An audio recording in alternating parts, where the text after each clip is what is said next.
Assalamualaikum warahmatullahi wabarakatuh. Pertama-tama marilah kita panjatkan puji syukur Alhamdulillah, yang mana pada hari ini kita masih bisa bertemu dalam pembelajaran matematika secara virtual. Salawat serta salam mudah-mudahan selalu dilimpahkan kepada junjungan Nabi besar Sallallahu Alaihi Wasallam beserta keluarganya, sahabatnya, dan mudah-mudahan syafaat beliau dilimpahkan kepada kita semua yang hadir dan melihat video ini. Pada hari ini kita akan membahas transformasi, rotasi, refleksi, translasi, dan rotasi, dan dilatasi. Selalu mengingatkan bahwa kalian selalu menjaga protokol kesehatan, memakai masker, menjaga jarak, mencuci tangan pakai sabun di air yang mengalir, dan kalian pastikan sudah divaksin 2 kali agar kalian mempunyai daya imun yang kuat.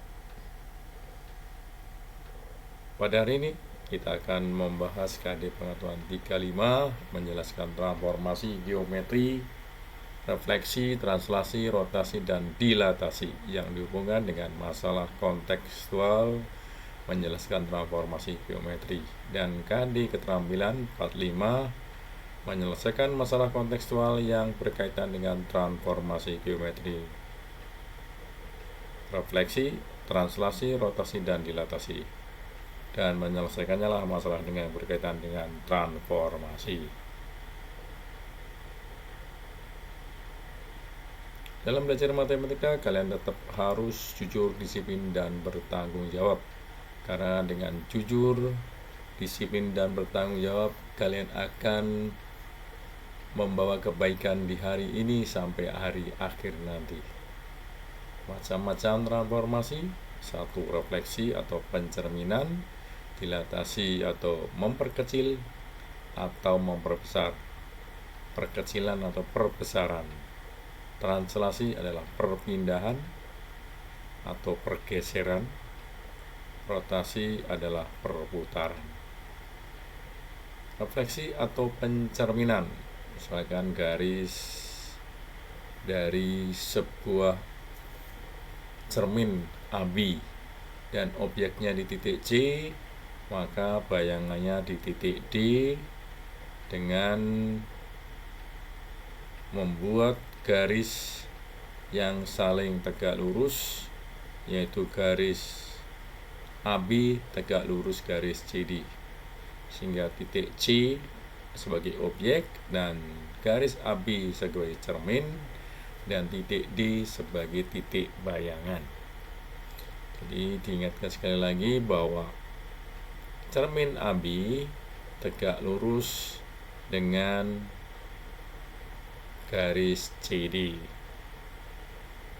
Kemudian kalau segitiga objeknya seperti gambar EFG, kalau di sini jadi G I H atau H I J. Ini G bayangannya H, F bayangannya I, E bayangannya J. Jadi E cermin terhadap cermin sumbu Y, ini E ke sumbu Y jaraknya sama dengan cermin terhadap titik J. Begitu juga F ke cermin Y dan titik I ke cermin Y. Begitu juga G dengan cermin Y dan H terhadap cermin Y sama panjang. Dan garis EJ tegak lurus sumbu Y, begitu juga garis FI tegak lurus sumbu Y dan GH tegak lurus sumbu Y. Demikian juga lingkaran bayangannya seperti itu, ditarik tegak lurus juga, jadi MN itu tegak lurus dengan sumbu Y. Begitu juga KL tegak lurus dengan sumbu Y, OP juga begitu tegak lurus dengan sumbu J. Ini salah satunya bagus buat tegak lurus. Jadi K ke sumbu Y sama dengan Y ke sumbu Y ke titik L. Jaraknya sama. Ini sama, ini sama, ini juga sama, ini sama. Next, sifat-sifat pencerminan. Objek dan bayangannya selalu sama. Jarak setiap titik pada objek dan cermin sama dengan jarak titik setiap titik pada bayangan dari cermin. Yang ketiga, tinggi objek sama dengan tinggi bayangan. 4 garis yang menghubungkan titik pada objek dengan titik pada bayangan selalu tegak lurus dengan cermin. Itu adalah sifat-sifat pencerminan. Next, pencerminan titik terhadap sumbu X, sumbu Y, dan titik pangkal atau pusat koordinat. Misalkan titik E 2,2 terhadap sumbu Y, jadi bayangannya di sini.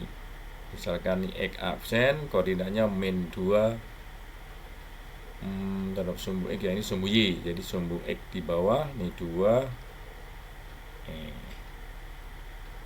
berarti 2, min 2. Kemudian kalau terhadap sumbu Y, min 2,2 yang berubah adalah kalau sumbu Y absisnya, kalau sumbu X yang berubah ordinatnya. Kalau terhadap titik 0,0 semuanya tandanya berubah, nilainya tetap. Begitu juga titik F, min 2,1 terhadap sumbu X yang berubah adalah ordinatnya. Titik sumbu Y terhadap sumbu Y berarti yang berubah adalah absisnya. Kalau digambarkan di sini, misalkan min 2 terhadap sumbu X berarti di bawah yaitu min 2, min 1. Kemudian kalau terhadap sumbu Y berarti di bawahnya titik E, jadi 2,1. Kalau terhadap titik pangkal 0,0 menjadi 2,1. Di sini ya, 2,-1. Oke. Begitu juga titik G min 3,3 terhadap sumbu X yang berubah adalah sumbu Y ordinatnya, jadi min 3 menjadi 3. Terhadap sumbu Y yang berubah adalah absisnya, 5 jadi min 5, min 3 jadi 3. Kemudian terhadap pusat koordinat, minnya tanda dari min jadi plus, dan nilainya tetap, tandanya yang berubah. Titik A 5,3 terhadap sumbu X yang berubah adalah ordinatnya jadi 3. Terhadap sumbu Y yang berubah adalah sumbu absisnya, jadi 5 menjadi min 5. Terhadap terhadap pangkal koordinat atau 0,0 nilainya tetap, tandanya berubah dari 5 menjadi min 5, min 3 jadi 3. Titik min 7,6, begitu juga yang berubah dari sumbu X adalah min 7 atau absisnya. Terhadap sumbu Y yang berubah, yang terhadap sumbu X tadi ya, terhadap min 7,6 terhadap sumbu X berarti yang berubah adalah ordinatnya, min 6 jadi 6. Kemudian terhadap sumbu Y yang berubah adalah absisnya, dari min 7 menjadi 7, ordinatnya tetap. Terhadap titik 0,0 berarti nilainya tetap, hanya berubah tandanya dari min menjadi plus. Kalau titik A, B terhadap sumbu X yang berubah adalah ordinatnya jadi min B. Kalau terhadap sumbu Y yang berubah absisnya dari A menjadi min A. Kalau terhadap 0,0 yang berubah semuanya dari A menjadi min A, dari B menjadi min B. Mudah-mudahan kalian paham. Next, berikutnya dilatasi atau perkecilan atau perbesaran bangun segitiga. Dari bangun objek yang pertama menjadi besar berarti ini searah, berarti dia adalah perbesaran. Kalau ini berlawanan arah berarti perkecilan. kekecilan dan tandanya negatif. Jadi pada ilustrasi yang memetakan titik P ke titik P absen dengan pusat O, dilatasinya pusatnya O dengan faktor skala K berlaku jika K-nya itu positif atau kalau bisa dibagi 0, maka nilai OP dan OP absen sama arahnya dengan K sebagai faktor skala. Kalau 2 jika K positif, jadi K negatif berarti K kurang dari 0, maka OP dan OP absen berlawanan arah dengan K sebagai faktor skalanya. Next, example titik A 3,1 didilatasikan terhadap pusat 0 O atau 0,0 dengan faktor skala min 3/2. Koordinat bayangan titik A adalah titik-titik answer.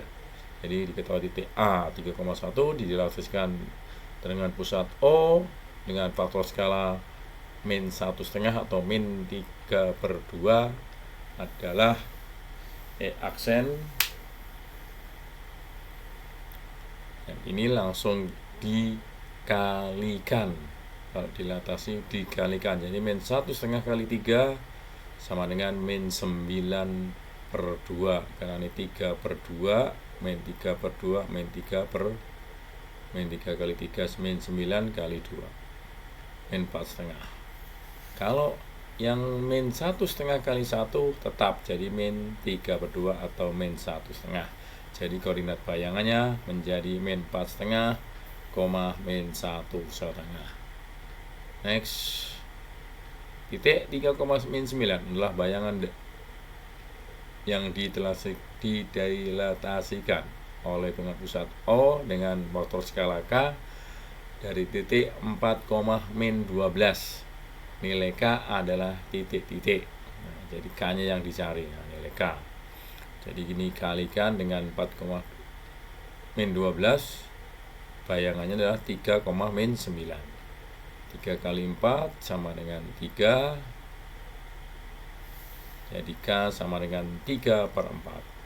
Min 12 kali K sama dengan min 9, jadi min-minnya hilang, K sama dengan min 9 dibagi min 12, diperkecil menjadi 3/4. Next, sebuah segitiga ABC dengan titik A 1,2, titik B 3,1 dan titik C 2,3 dilatasi terhadap titik pusat O dengan faktor skala 2. Tentukan koordinat bayangan titik-titik segitiga ABC. Gambarnya seperti itu.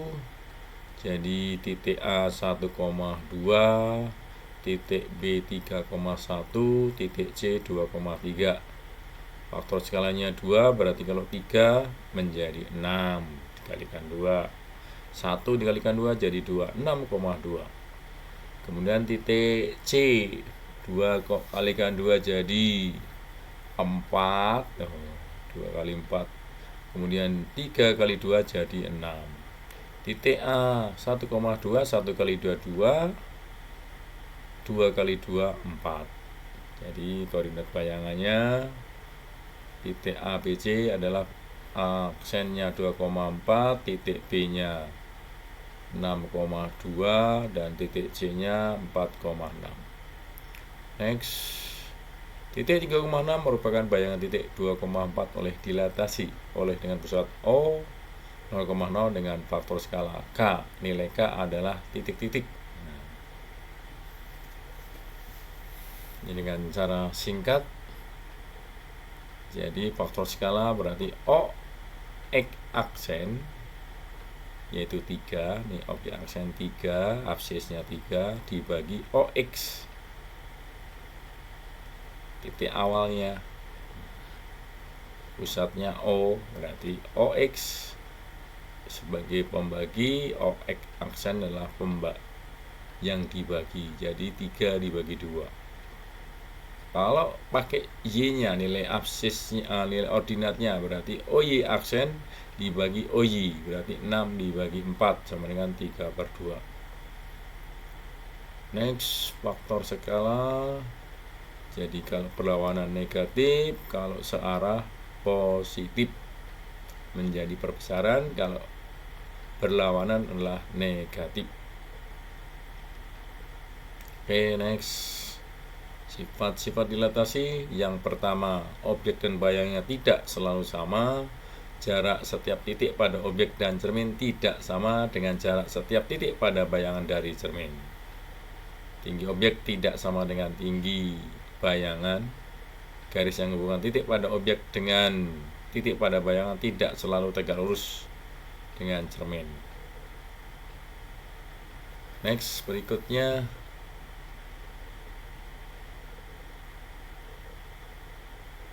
Rotasi adalah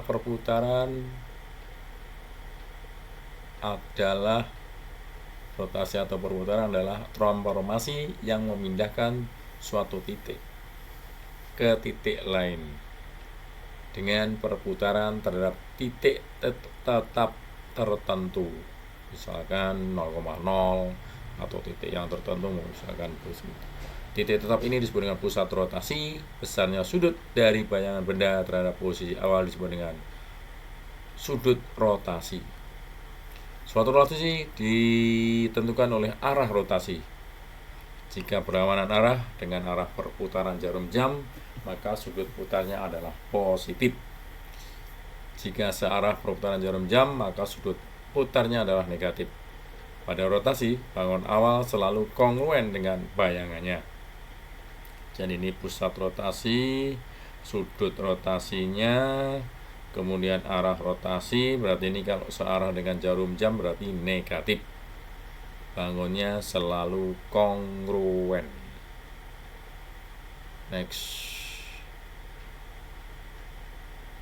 Rotasi titik dengan pusat koordinat atau titik koordinat dengan pusat min sudut putarnya, sudut rotasinya min 90 derajat, berarti searah. Kemudian kalau 270 derajat plus berarti berlawanan.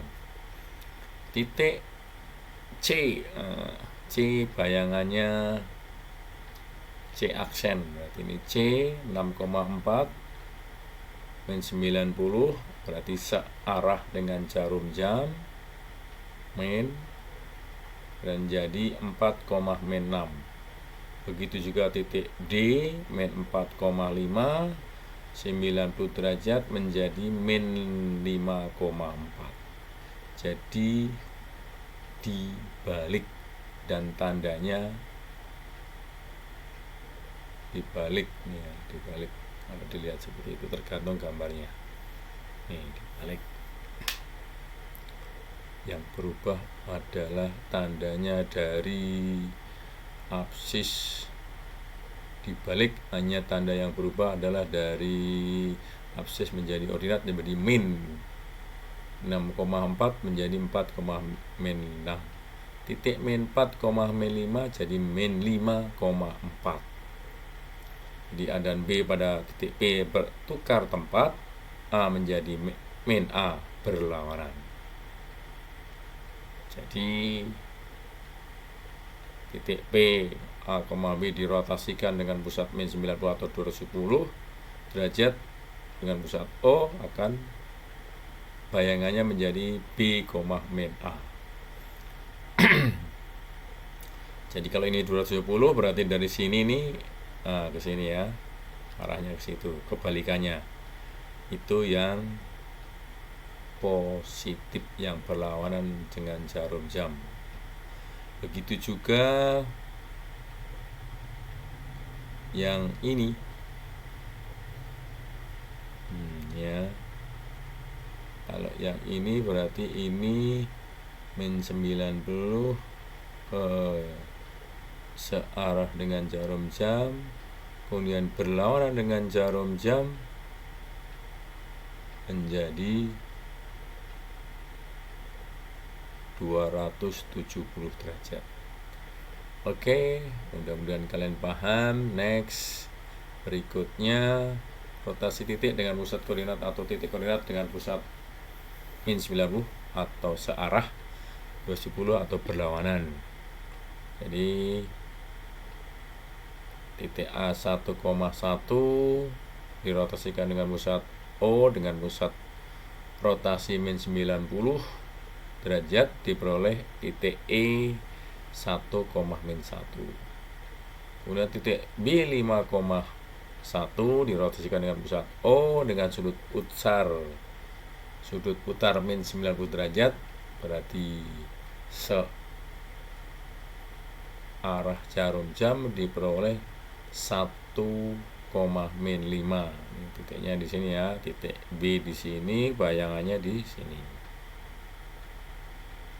Kemudian titik C, bayangannya di pusatnya di sini, bayangannya di titik sini. Jadi koordinatnya menjadi 3, min 4 titik C-nya. Kemudian titik D dari 1,3 menjadi 3,1. Nih D-nya di sini. D bayangannya H. Oke. Begitu juga titik P, X, Y dirotasikan dengan pusat O dengan pusat sudut rotasi min 90 derajat diperoleh P aksen Y, min X. Begitu juga titik A, B dirotasikan dengan pusat O dengan sudut putarnya min 90 derajat diperoleh Q aksen B, min A. Rotasi titik dengan pusat koordinat atau titik koordinat dengan sudut pusat 90 derajat. Berarti positif, berarti berlawanan arah. Titik A 6,3 bayangannya A aksen di sini. Kalau di gambar bisa kita lihat langsung jadi min 3, 1, 2, 3, 4, 5, 6. Min 3,6. Kemudian titik B min 5, min 4 menjadi 4, min 5. Jadi gitu, seperti itu. 6,3 dirotasikan dengan pusat O dengan sudut pusat atau pusat rotasi 90 derajat berlawanan dengan jarum jam, berarti positif diperoleh min 3, min 6.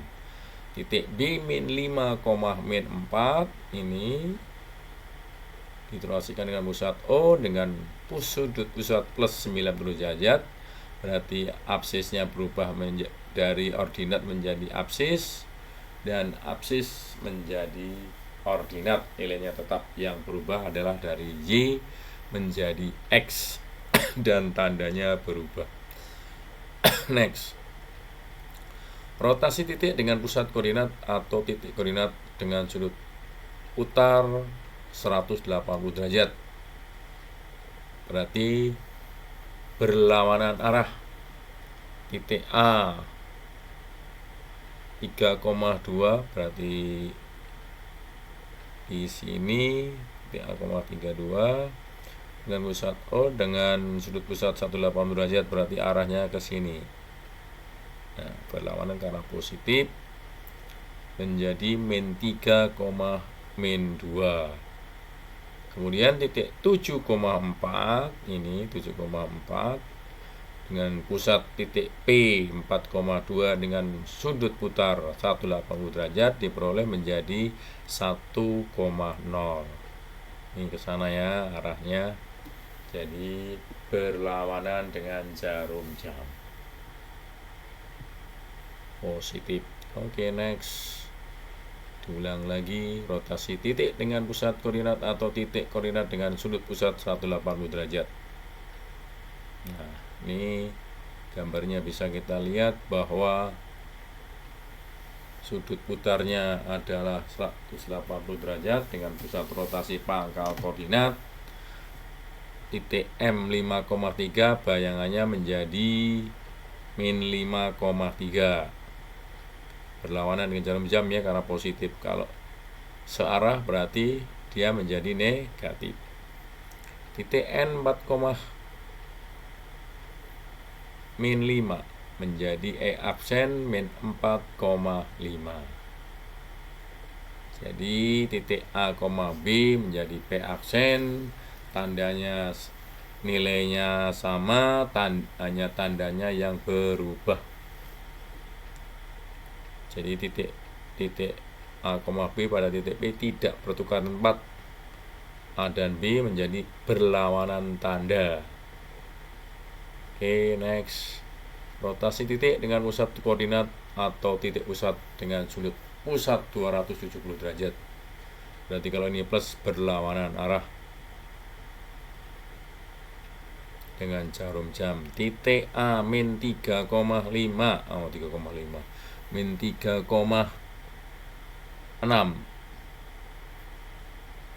Kalau yang biru terlebih dahulu berarti titik ini min 3, min 2 dirotasikan dengan pusat O. Bayangannya menjadi 3,2. Karena ini plus 270 berarti berlawanan arah. Tandanya ini ya, tanda rotasinya plus. Kemudian titik min 3,5 ini min 3,5 dirotasikan dengan pusat titik P min 1,2 dengan sudut pusat 270 derajat berlawanan dengan jarum jam. Arah jarum jam diperoleh menjadi bayangannya 2,4. Translasi bangun segitiga dengan arah ke kanan 3 dan ke atas 5. Ditulis translasinya 3,5 atau 3 ke kanan di atas dan 5 ke atas di bawahnya. Ya, 3, 5. Itu 3 1, 1, 2, 3. Ini harusnya pas di sini, ke atasnya 5. Nah, ini orang ke bawah nih, ketarik nih. 1, 2, 3, 4, 5. Nah, titik 3, min 4 ditranslasikan dengan 3,5, bayangannya 6,1. Jadi titik ini 3, min 4 ditranslasikan cukup menambahkan saja. Dari 3, min 4 ditambah 3,5. Jadi 3 tambah 3, 6, min 4 tambah 5, 1. Jadi 6,1. Titik 5,0 ditranslasikan dengan 3,5, bayangannya menjadi 8,5. Kalau digambar kelihatan, kalau dihitung sama saja. 5 tambah 3, 8, 0 tambah 5, 5. Jadi 8,5. Begitu juga titik min 1,0 ditranslasikan dengan 3,5, berarti min 1 tambah 3, 2. Berarti kok absisnya ke kanan 2 dan ke atasnya 5. Berarti 0 tambah 5, 5. Terima kasih semuanya, anak-anakku yang soleh-solehah dan cerdas semuanya. Semoga kalian semua sehat, tetap belajar dan belajar untuk mengkritisi pembelajaran. Semoga kalian sukses di kemudian hari. Dan mudah-mudahan kalian semua menjadi orang sukses. Orang sukses adalah orang yang selalu bekerja keras, orang yang selalu ingin tahu, dan orang yang selalu mengerjakan tugas-tugas kecil hingga tugas-tugas yang paling besar. Dan tidak terlepas dari doa kedua orang tua kalian dan kalian sendiri. Dan pastikan kalian sebagai seorang beragama menjalankan semua perintahnya dan menjauhi segala larang-larangannya. Terima kasih. Assalamualaikum warahmatullahi wabarakatuh.